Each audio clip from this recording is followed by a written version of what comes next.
Por la señal de la Santa Cruz de nuestros enemigos, líbranos, Señor Dios nuestro, en nombre del Padre, del Hijo y del Espíritu Santo. Amén. Señor mío y Dios mío, creo firmemente que estás aquí, que me ves, que me oyes. Te adoro con profunda reverencia. Te pido perdón de mis pecados y gracia para hacer con fruto este rato de oración. Madre mía Inmaculada, San José, mi Padre y Señor, Ángel de mi guarda, interceded por mí.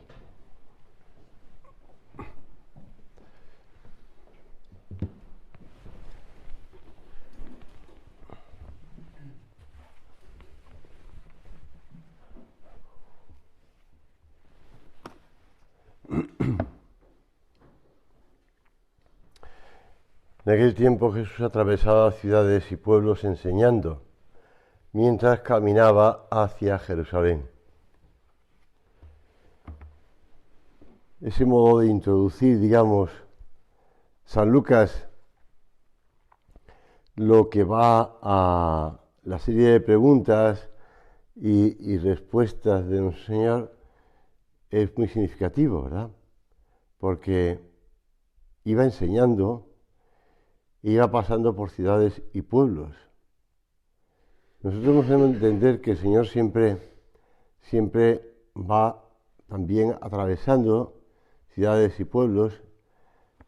Hay gente que le escucha, hay gente que no le escucha, hay gente que no le entiende, hay gente que, por decirlo así, le ignoran, y otros, en cambio, que, como él cuenta en la parábola de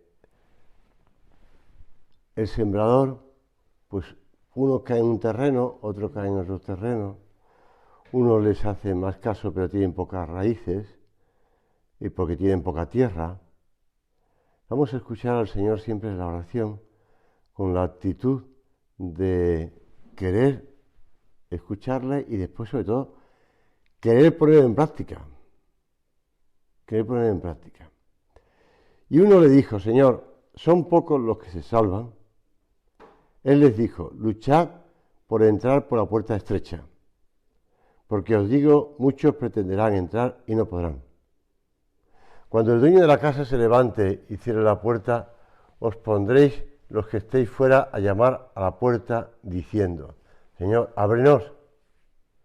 Y os responderá: no sé de dónde sois.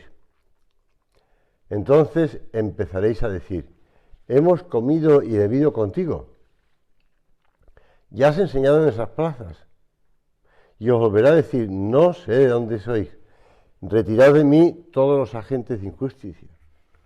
Ahí será el llanto y el rechinar de dientes cuando veáis a Abraham, Isaac y Jacob y a todos los profetas en el reino de Dios, mientras a vosotros os echen fuera. Y vendrán de oriente y occidente, del norte y del sur, y se pondrán a la mesa en el reino de Dios.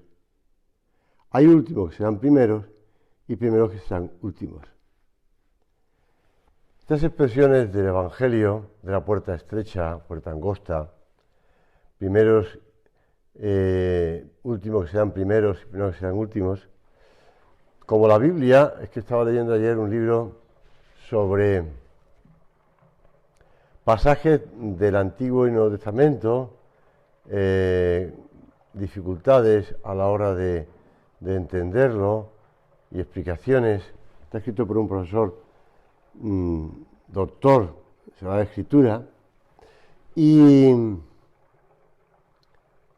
entonces él en la introducción habla de muchas frases que hoy día han sido acuñadas, digamos, en el lenguaje popular o en el lenguaje común y que provienen de la Biblia,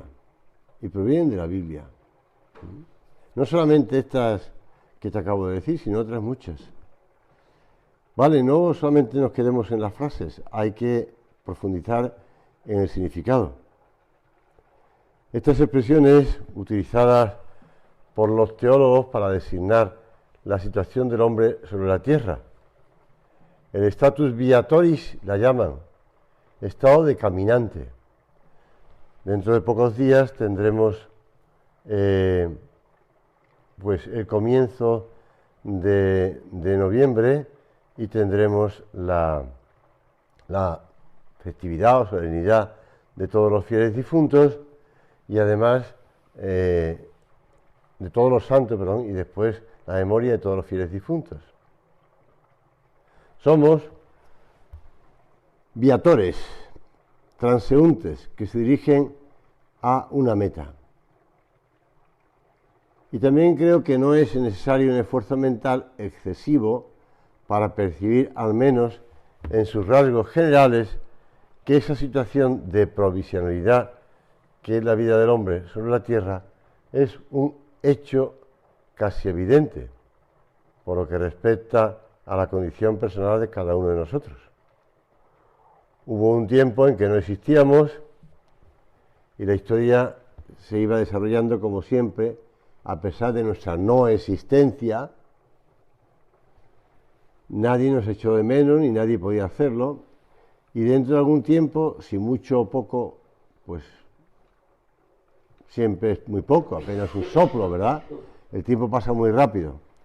Ya habremos muerto y podéis tener la completa seguridad de que no pasará absolutamente nada. La vida de la humanidad seguirá más o menos como siempre, y excepto muy pocas personas y por muy poco tiempo, nadie nos echará de menos. La primera consecuencia que de ello se desprende, si nos ponemos a reflexionar, es que esta temporalidad del hombre es un hecho, no una teoría. Un hecho que no depende de nosotros y que nosotros no podemos modificar.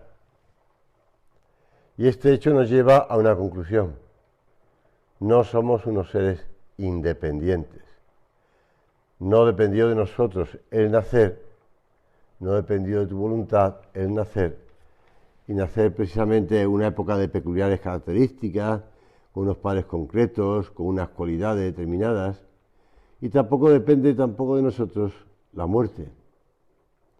Esta se producirá inevitablemente, nos guste o no, queramos o no queramos.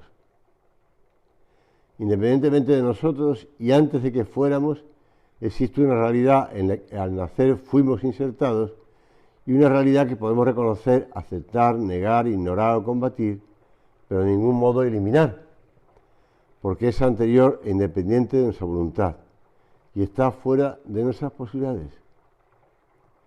Y este destino es la meta y está al final del camino, no en el camino, sino al final, cuando el camino se acaba y ya no hay camino, por eso es meta.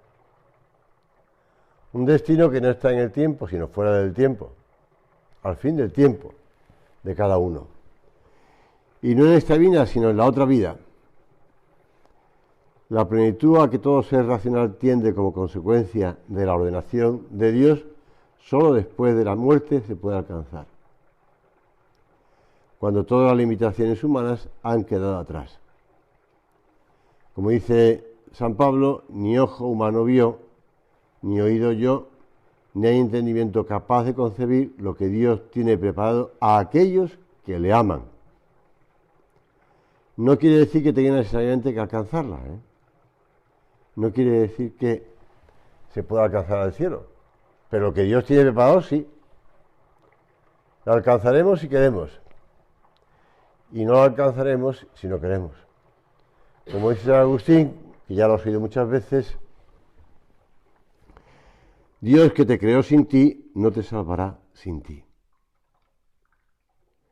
La vida, ese tiempo de existencia en la tierra, es la oportunidad que se da a cada hombre, llamado a ser, para que como tal hombre, inteligente y voluntad, libremente se labre su propia eternidad, para que acepte el destino para el que ha sido hecho, o para que los rehúse a cambio de otro forjado por él mismo. Hemos de considerar que todo depende de nosotros y que las condiciones de toda existencia están de tal manera establecidas que es preciso definirse. Hemos de elegir. La elección es inevitable. Hay dos términos. Hay dos puertas, si quieres. Dos términos que se excluyen mutuamente. Uno, Dios, el otro, uno mismo. Y afirmar a Dios significa negarse uno mismo. Por el contrario, la afirmación del yo significa la negación de Dios. San Agustín lo explica muy bien en las dos ciudades, ¿no? Dos amores fundaron dos ciudades. El amor de Dios hasta el desprecio de uno mismo y el amor propio hasta el desprecio de Dios, si quieres, o la negación de Dios, lo que quieras. Afirmar a Dios significa negarse a uno mismo. Y somos libres y puede elegir, y Dios, que nunca se vuelve atrás de sus propias obras, respeta la libertad del hombre. Y le deja con lo que libremente ha elegido, con lo que ha querido para sí mismo. Al final de su camino en el tiempo está la muerte, que es la puerta abierta para la eternidad. Esto lo explicaba ese sacerdote que ya murió hace años, ¿no?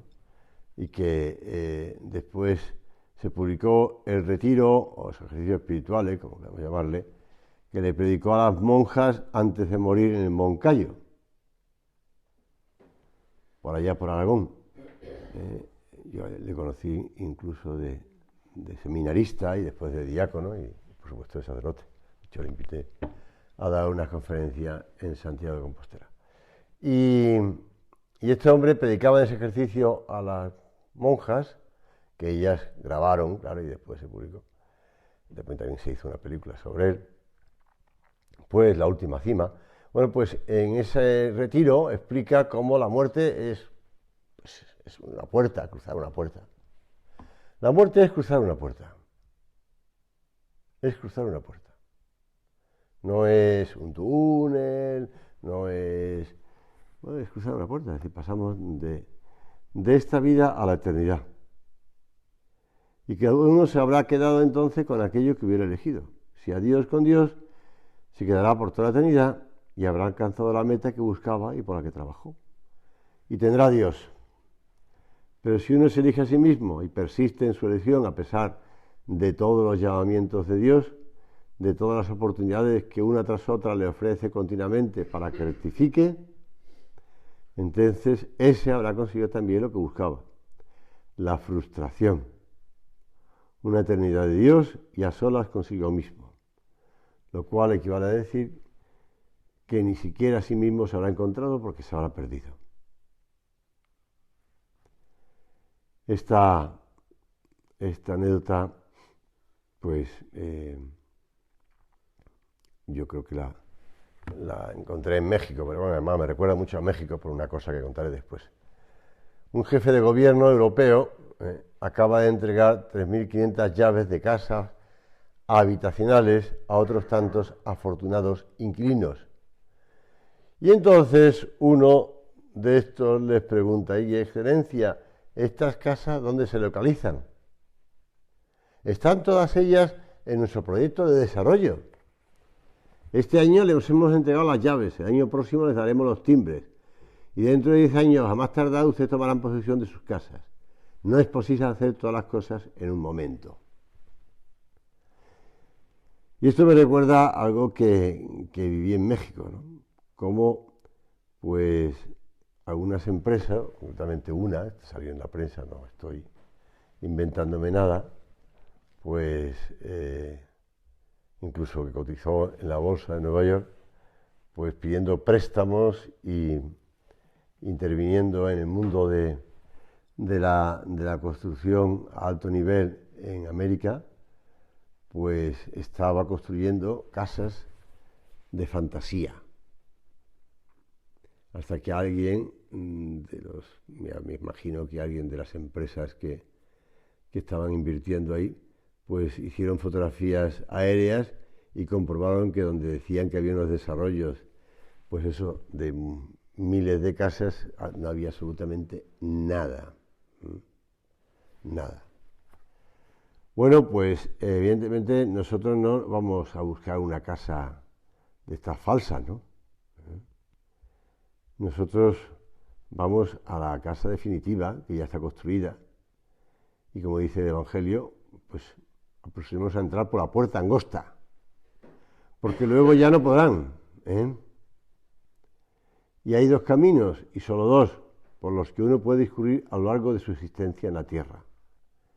Y todos los senderos acaban resolviendo en uno u otro. Hay un camino estrecho, el de la negación de uno mismo, y un camino ancho, el de la afirmación del yo. Una puerta angosta, que es Cristo Jesús. Yo soy la puerta, el que por mí entra se salvará. Y una puerta espaciosa, el príncipe de este mundo, incompatible con Cristo, opuesto a Cristo.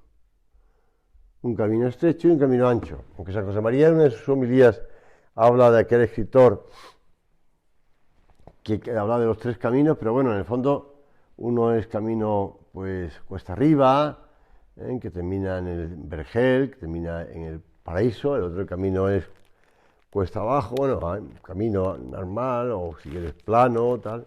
Y hay un tercer camino que también es cuesta arriba, pero que termina también en un precipicio. Bueno, es lo mismo, dos caminos. Y son muchos los que andan por él, ¿eh? Lógico, es mucho más fácil. Es mucho más fácil. Creo que algo de esto puede deducirse del Evangelio, en el que por 2 veces se alude a la puerta angosta. Y el Señor insiste. En una ocasión Jesús empleó esta expresión para responder a una pregunta no impertinente, pero bueno, un poco indiscreta, que le hizo uno del auditorio. Señor, ¿es verdad que son pocos los que se salvan? Y él, en respuesta, le dijo a los oyentes, esforzaos por entrar por la puerta angosta. Y así lo trae San Lucas, ¿no? Lo acabamos de escuchar. San Mateo, en cambio, la menciona en un texto que incluye como parte del Sermón de la Montaña, y se lee en el capítulo 7, versículos 13 y 14. Y es muy significativa que en esa parte dice que muchos buscarán cómo entrar y no podrán. Hombre, no dudo que todo el mundo quiere salvarse, pero lo que está mal es el camino que escogen para salvarse. No es ni siquiera concebible, racionalmente hablando, que haya quien de modo derivado elija la condenación, pues el mal puro y desnudo nunca puede ser objeto de la voluntad. Solo que esto no nos sirve mucho. Quiere decir que el querer algo teóricamente y en principio no se consigue por eso. Hemos de poner los medios. Los medios. Cuando un estudiante que quiere ser médico no se matricula en medicina, sino en filología clásica, pues lo que hace es estudiar filología clásica, de luego no medicina. Y terminará siendo a lo mejor un buen filólogo, pero no un buen médico. En realidad, si un estudiante se matricula en filología, está demostrando que lo que de verdad quiere es ser filólogo, no médico. Pues igual. Es que yo quiero. ¿Tú qué quieres? Por los medios. Bueno, pero hombre, es que tampoco hay que tomarse las cosas tan a la tremenda, ¿no? Tampoco hay que exagerar tanto. No cualquiera en medio, sino precisamente los que conducen a lograr la meta que uno busca. De aquí resulta que mirando los medios que un hombre emplea se puede colegir la meta que persigue. Si uno quiere ir a su casa y escoge el camino contrario, pues entonces no quiere ir a su casa. La puerta estrecha. El camino, pues hombre, difícil, la puerta estrecha. Cuando estaba viviendo en Vigo, además al poco tiempo de llegar a Vigo, fuimos del colegio de Fomento, fuimos con un autobús de chavales a Fátima. Y recuerdo que visitando, Fátima y alrededores, porque no solamente estuvimos en Fátima rezando, sino que también estuvimos en algunos lugares de alrededor, como Nazaret, y hay un monasterio que vimos con detalle, que se llama Santa María de Alcobaça, que está a unos 100 kilómetros de Lisboa y más cerca de Fátima. Y allí ocurrió algo que se me quedó en la memoria también porque lo utilizamos de broma con el profesor, ¿eh? Con el profesor que venía con los chavales, porque el profesor era un poco grueso. Y entonces había una puerta estrecha que le hicimos pasar por ella y dijimos, bueno, tampoco es tan estrecha, ¿no? Claro, todos los chavales se reían muchísimo al ver cómo el profesor, haciendo un poco de broma, pues, o mucha broma, pasaba por ahí. Pero es que el otro día, preparando la meditación, encontré una información en Facebook y una fotografía y me llamó la atención. Y es una puerta extremadamente estrecha. Y la que escribe el artículo, que es una chica gallega, la que escribe el artículo en Facebook, pero es un artículo, habla de esto, de que las puertas estrechas, dice, quería recordar que ese tipo de puertas servían para ralentizar al enemigo. Así que me propuse buscar más sobre lo que ya es la publicación histórica del momento en Facebook. Vamos allá. La puerta se encuentra ubicada, esto lo describe ella, en el monasterio de Santa María de Alcobaça, en Portugal. Es una ciudad pequeña. El monasterio, construido en el siglo XII, fue convertido en museo en el siglo XIX y hasta la fecha. De entre sus maravillas arquitectónicas hay una que ha llamado mucho la atención en Facebook en estos últimos días. Una pequeña puerta con arco medio punto, 2 metros de alto y con tan solo 32 centímetros de ancho. Claro, es la misma puerta que nos llamó la atención cuando estábamos allí en el colegio. Dice ella, durante la Edad Media esta puerta habría comunicado con la cocina. Supuestamente, y resumiendo, para evitar la gula entre los monjes se habría decidido construir esta puerta sumamente estrecha, que habría resultado en la imposición de mantener la delgadez para que fuera posible atravesarla. ¿Qué es lo que yo recordaba? Porque las otras puertas del monasterio, que llamaban claustro, eran anchas, pero esta es estrecha. Entonces todos dijimos, pues esta es la puerta por la que pasan los monjes antes de entrar al comedor o al refectorio. Y si no caben, pues no pueden entrar. La realidad es que la puerta es conocida como a porta pega gordo, traducido, es la puerta de los gordos. Y es una de las zonas más visitadas del monasterio. Yo creo que no es así, Yo creo que no es así. Yo creo que es la puerta que subía por una escalera de piedra hasta el pequeño lugar elevado donde el monje que leía durante la comida. Pero bueno, se ve que el populacho o el pueblo le ha cambiado el sentido y han puesto eso. Porque ya te digo, el profesor, que considerábamos gordo, entró muy bien por esa puerta. Pero la realidad es que hay una puerta estrecha. La puerta estrecha también está en lo que dice el Señor no miente. El Señor no exagera absolutamente nada. El Señor está diciéndolo claramente. Camino ancho, camino estrecho. Por eso cuando regateemos un poco al Señor, o nos excusemos, o busquemos explicaciones para cosas que hacemos, pues lo planteemos delante del Señor. Nos lo planteemos delante del Señor. El Concilio Vaticano II explica eso, que el camino que conduce a la puerta al cielo es un camino estrecho y pino, en cambio el camino ancho que conduce a la perdición. Y le habla de la dignidad. Ese camino no le quita la dignidad del hombre, al contrario. Lo que tiene que hacer el hombre es negarse a sí mismo. ¿Qué es la primera condición que exige el Señor a sus discípulos? Es la afirmación del hombre lo que hoy se busca, encontrarse a sí mismo. No, negarse a sí mismo. Por eso cuando las personas se encuentran a sí mismos, terminan desanimándose. ¿Por qué hay fracaso escolar? ¿Por qué hay sensación de fracaso en la vida?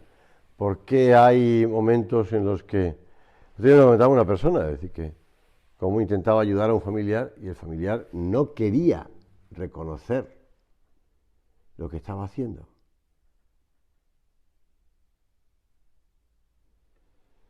El nacimiento en pecado de todo hombre es el nacimiento del hombre con un falso yo, dice Thomas Merton. no con el yo que Dios dispuso para él, sino con el pecado original. Se nace, pues, como alguien que nunca estuvo destinado a ser, algo así como la falsificación de uno mismo, la imagen deforme de lo que en la mente de Dios debe ser y debemos ser cada uno de nosotros. Y podríamos decir en términos teológicos el hombre viejo de que habla San Pablo. Ese ser falsificado que debe dejar paso al hombre nuevo, que responde a la auténtica imagen de Dios. Y escribía Merton: aquellos que no saben nada de Dios y cuya vida está centrada en sí, imagina que solo pueden hallarse a sí mismos, afirmando sus propios deseos y ambiciones y apetitos en lucha con el resto del mundo. Intentan llegar a ser reales, añade, imponiéndose a otros, apropiándose una parte de la limitada provisión de bienes creados y subrayando así la diferencia entre ellos y los demás hombres que tienen menos que ellos o nada. Bueno, ese ir cada vez posicionándose más en la vida, eso se ve en tantas personas. Tanta gente que busca esa afirmación personal por encima de los demás.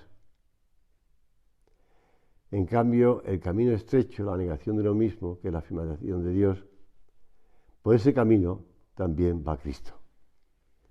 Y es por donde se puede llegar a la muerte del hombre viejo. Como explica San José María en Camino, nosotros somos piedras, sillares que se mueven, que sienten, que tienen una libérrima voluntad. Dios mismo es el cantero que nos quita las esquinas, arreglándonos, modificándonos según Él desea, a golpe de martillo y de cincel. No queramos esquivar su voluntad, porque de cualquier modo no podremos evitar los golpes. Sufriremos más inútilmente y en lugar de la piedra pulida y dispuesta para edificar, seremos un montón informe de grava que pisarán la gente con desprecio. Exigirnos, de verdad plantearnos, subir por el camino pino y empinado, de verdad buscar la puerta estrecha. El mundo feliz de Aldous Huxley no es más humano, no es más cordial, es falso. Es el camino falso, que tanta gente quiere recorrer, pero que es falso. Sobre nosotros gravita la responsabilidad de hacer de este mundo que están haciendo más justo, más humano, más cordial, si difundimos la doctrina de Cristo, si difundimos lo que el Señor, ese mandamiento nuevo que San José María decía que sigue siendo nuevo: amaos los unos a los otros como yo os he amado. Y vemos que en cambio el egoísmo y el individualismo se extiende y hemos de ayudar. Por eso vamos a pedirle al Señor que hagamos examen de conciencia, que el examen de conciencia de las noches no sea un examen así rutinario o rápido o algo que hay que hacer, que tantas veces a lo mejor lo hacemos pues con prisas o corriendo, o incluso lo hacemos haciendo otras cosas. Que lo hagamos con calma, aunque sean esos 3, 4 minutos, pero que de verdad pongamos ese propósito para luchar al día siguiente, para recomenzar al día siguiente después de esa noche de descanso, para seguir luchando. Y que le pongamos de más al Señor lo que decía San José María, que la parte importante del examen es el acto de contrición, el dolor, el pedirle perdón de verdad al Señor. ¿Se salvarán muchos? Pues yo estoy seguro que sí. Yo estoy seguro que sí, porque el Señor quiere que el hombre se salve y que llegue al conocimiento de la verdad. El Señor va a poner los medios para ayudar a la gente a que se convierta. Nos ayudará siempre, nos da tantas oportunidades de conversión que yo estoy seguro que mucha gente se salva. Que mucha gente entra por la puerta estrecha. Que el Señor le ayuda a adelgazar.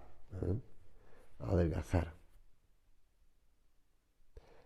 Pero bueno, que también nosotros tenemos que estar empeñados en ello mismo. Acudimos a la Virgen, rezamos todos los días esa oración. Dum esteteris in conspectu Domini loquaris pro nobis bona. Cuando estés en la presencia de Dios, háblale de nuestras cosas buenas, Madre mía, para que nosotros también podamos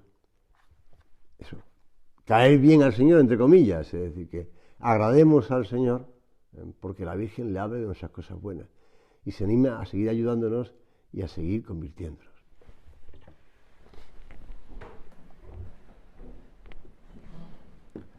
Te doy gracias, Dios mío, por los buenos propósitos, afectos e inspiraciones que me has comunicado en esta meditación. Te pido ayuda para ponerlos por obra, Madre mía Inmaculada, San José, mi Padre y Señor, Ángel de mi guarda, interceded por mí.